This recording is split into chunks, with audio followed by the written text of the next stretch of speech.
Hey, we're back with the Screen Team, and I'm proud to be joined by my good friend Scully. Scully was on the show a while back. We did superhero films, and he is back once again to do another one with us. Oh, and Jesus, I should have changed clothing.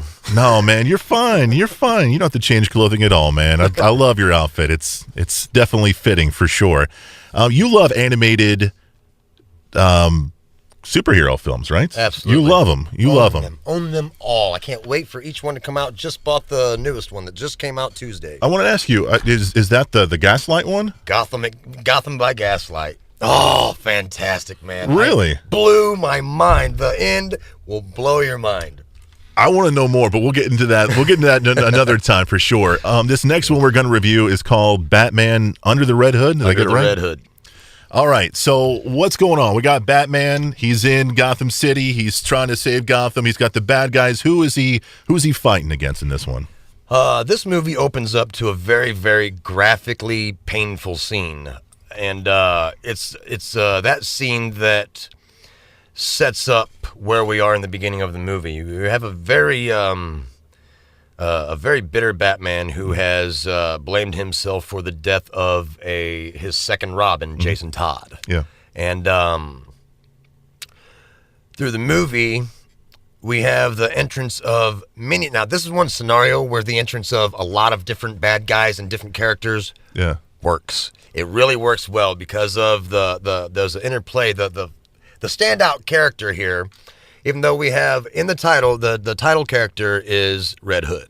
And this is a character who's shown up many times through many phases of the Batman mythos as worn by different people. Different villains have been the Red Hood. And if you watch The Killing Joke, you know that also the Joker donned the Red Hood. Well, this is a different guy.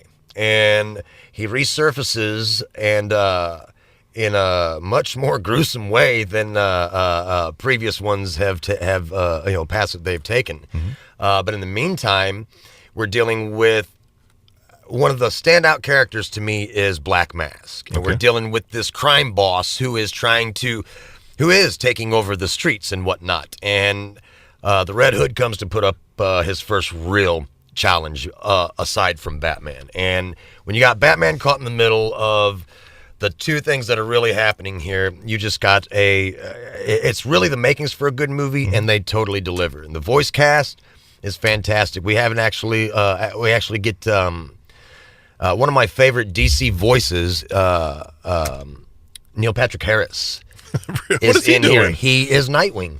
Really? Did you not pick that up? That is Nightwing. As soon as he appears. Yep, you're right, man. Mm-hmm. I know I'm right, Chris. My goodness. Yes, and he does a fantastic job. I love him as Nightwing. And the interaction between so many different characters related to either the Batman team or the Batman villains, just how this whole movie brings that many stories together without convoluting things, without getting too giving you too much to follow. You don't have the Penguin, you don't have the Joker, and the typical villain. Well, my bad, you do have the Joker. You don't have the Penguin and Two-Face and all your typical villains to deal with. Yeah. They don't want to do a movie almost anymore without the Joker, so we keep him involved. But it's just such a well-told story, and the end brings it all together, where you're back down to just the core characters that you're dealing with, that you realize that you're dealing with through the entire movie, and it's fantastically told. I'm interested to know, when we had you on the previous show, I'm curious to know, do these movies, whether it's animated, whether it's live action, do you feel that they have to follow the comics note by note? Can they vary in any way at all? They can vary. You'll always get those fans complaining about the source material.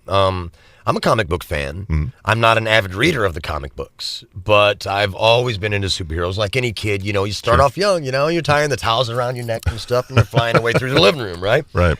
Well, I've always been, I'm an 80s child, man. I was watching Super Friends reruns on TV and stuff, and that, matter of fact, I have right next to my TV right now I have a DVD I just bought. It has 2 Scooby-Doo episodes. Scooby-Doo meets Batman and Robin.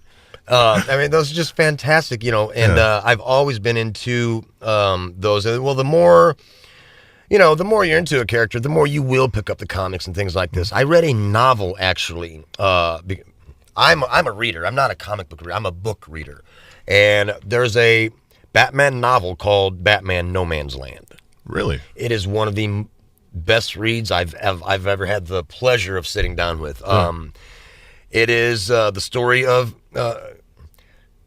Arkham Asylum and basically Gotham in general just being cut loose and let go of by the government, which is where it's touched on in the Dark Knight trilogy. Yeah, but that's where this comes from, and the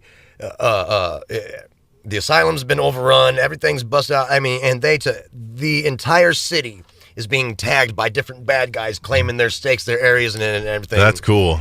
Well, the cool thing about it is, for the first time, you get inside these characters' heads. Mm-hmm. You don't even only see the Joker laughing at some gruesome crap. You find out why he thinks it's funny. Yeah. You know, you're inside his head, and you're inside each of these characters' heads. Oh, wow. Yeah, it's fantastic read. Fantastic. We went from movies to books. That's what we're here for, man. We're here to educate. Let's talk about the voice acting in this one. We don't have our normal voice actor who usually does Batman. We've got a guy called Bruce Greenwood who does the voice of Batman. What'd you think about him? I really... and there are several different voice actors who stepped up to play the role of Batman. Mm-hmm. Everybody knows Kevin Conroy is the iconic go-to voice, but it's really interesting when they pick different characters. They did the same thing. They put somebody in. I can't remember who it was. Jason, or was it even a Baldwin brother? They brought somebody in to voice him in Justice League New Frontier, mm-hmm. and he had this real soft tone about him and whatnot. Not sure if it worked or not. Yeah. But the guy you're referring to, Under the Red Hood, he delivers his voice is stern, it's firm, it's here's what's going on, we're to the point, and you're invested in when he's talking, you're listening. Yeah. I really, really, really like his portrayal of Batman. All right, one more question before we wrap this segment up. If someone ever called and said, Scully, I need you to voice a character in a Batman animated film, which character would you choose? Oh. Who would you want to do, man? Oh, you sneaky guy. I would probably like to do something totally different. Who wouldn't want to voice the Joker? Sure. But I wouldn't want to even try to fill those shoes or even, play with them. I think maybe I would be more along the lines of trying to play with somebody like the Scarecrow. Yeah. And really vamp up that. Matter of fact, there was a roll call, casting call, and I wanted to get the role of the Scarecrow in a live action movie. I mean, I'm here to tell you he would be great. He would be fun. Yeah. I would want to be. I'd want to be like one of the robbers that like Batman first meets. Be like, "Who are you?" And then he comes in. I'm Batman. I'm Batman. That's who I'd want to be. We got more Screen Team coming your way right here, and remember, we want you to know before you go.